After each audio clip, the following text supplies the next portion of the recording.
Well, the news coming in from the centre is that South Africa have bowled out Sri Lanka for 133 runs. Off-spinner JP Duminy has taken a hat-trick, pushing Sri Lanka into a corner in the first quarter-final of the World Cup as the 2011 finalists were bowled out for 133. Sri Lanka got off to a horrific start as they lost both the openers for just 4 runs on board.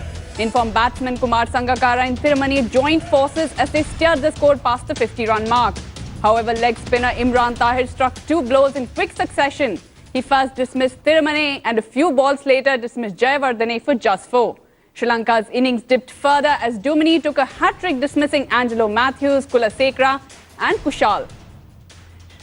Sangakkara was the lone warrior for Sri Lanka as he scored 45, with Sri Lanka eventually being bowled out for 133.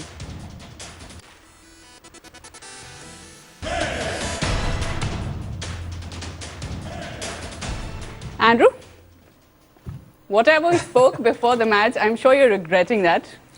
Yeah, just a bad performance from the Sri Lankan middle order. They got put under pressure.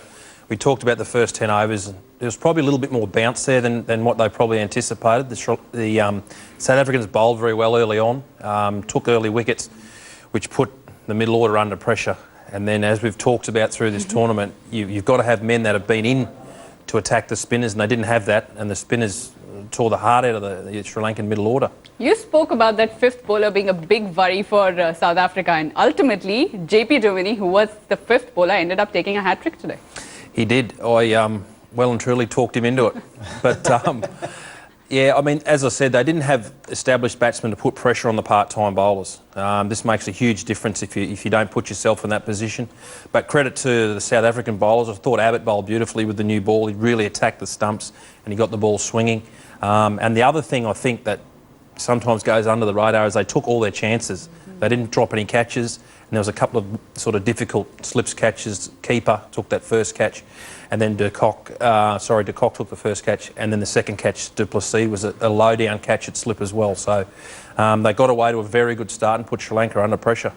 Andrew Nicol, we'll go across to Dada, who's joining us from Australia. Dada, first up, the match, when you look at it, it was only Sangakkara and Thirumalai who actually tried to strike up a partnership. Other than that, there were no Sri Lankan batsmen who could stand in front of the South African bowlers. Yeah, I'm actually surprised by Sri Lanka's performance today, because the other night against Australia in Sydney, they were outstanding. To see them succumb in a big match in such a manner was disappointing. But you know, I have had a gut feeling at the start of the World Cup that whether South Africa is up for something special in this World Cup. Because over the years, they've been such a dominant team, not just a dominant team, a team of high-class players. And they've achieved nothing in the World Tournament. You know, they've been through World Cups where they've dominated the group stage and then went to the quarter-final stages and just fizzled away. This has been the other way around in this World Cup. They've struggled through the group stage, and come the quarter-finals, they've stood up. You know, there's something gives me a gut feeling that it could be South Africa's World Cup also. They bowled exceptionally well. I thought it was a good toss to win for Sri Lanka, but obviously they couldn't capitalize. Dada, all the talk before this match was about the batting, how spectacular the batting for both the sides had been. But it was the bowlers of South Africa who stole away the show. Both the spinners, Imran Tahir and JP Duminy, ended up taking 7 wickets. Yeah, absolutely. And I think, you know, between you and me, I know I'm just going a bit too ahead. It's a good indication for India, because India will play the semi-finals in Sydney. And the 2 spinners have got 7 wickets. JP Duminy with a hat-trick, and Imran Tahir actually did the damage up the order, and Duminy down the order. So I'm just talking as an Indian fan, this is a good indication for India, because they might just play Australia in Sydney, where there could be a bit of help for the spinners. Surprising.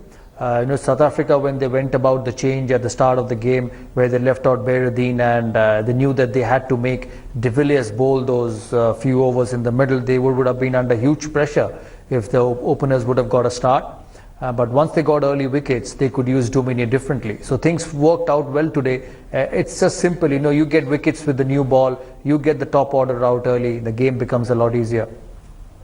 Andrew, you did mention before the game that Sydney hadn't really been spinning as much as we expected. You think things changed around today? Oh, I don't think it really spun today either. I think they just, the execution of their shots was poor. Matthews hit a half volley, he hit it across the line, got caught mid-wicket. Then there was a caught behind, that ball went straight, and an LBW, and that ball went straight as well. So not a great deal of spin, just probably poor execution from the Sri Lankan batsman, I think. Nada, we have to speak about the Sri Lankan batsman as well. A lot of talk was about Kumar Sangakkara before the match.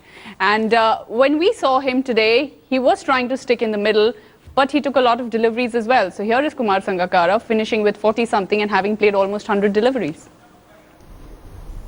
Yeah, but he didn't have a choice because there were wickets falling at the other end. Now you have to do that. You have to bat 50 overs because at one stage he was looking to bat 50 overs and try and put some score on the board, which actually they could have had something to defend in the second innings. You know, when they were 81 for 4 after 20 overs, you know, any batsman in world cricket would say bat 50 overs, see if we can get to 225, and then we'll see what happens in the last 5 overs. But the system of losing regular wickets just went on for Sri Lanka, and they were never in the game. So I think you can't blame Sangakkara for that knock. But what would you call was the turning point as far as the Sri Lankan batting goes? Was it the wicket of Tirumane, because Sangakkara and Tirumane seemed to be forming a partnership in the middle? Yeah, wickets are always key. There's no doubt about it. Any format of the game, it's the wickets which win you matches. And I think for South Africa, it's the same thing. This match is going to give South Africa a massive confidence, you know, because they've come into this World Cup with the term chokers, come the big game, they struggle. And this victory is going to be a big boost for them for the rest of the tournament. And you got to give credit to the South African bowlers, the way they have bowled. Steyn, I thought it was a masterstroke playing Abbott in place of Philander, because Philander didn't look like someone who would be very effective other than the 3-4 overs with the new ball. So South Africa have got the combination right, and you never know, you know, the luck could be going this way, their way for something big this time. So South Africa hold the edge as far as the match, the first quarter-final of the World Cup is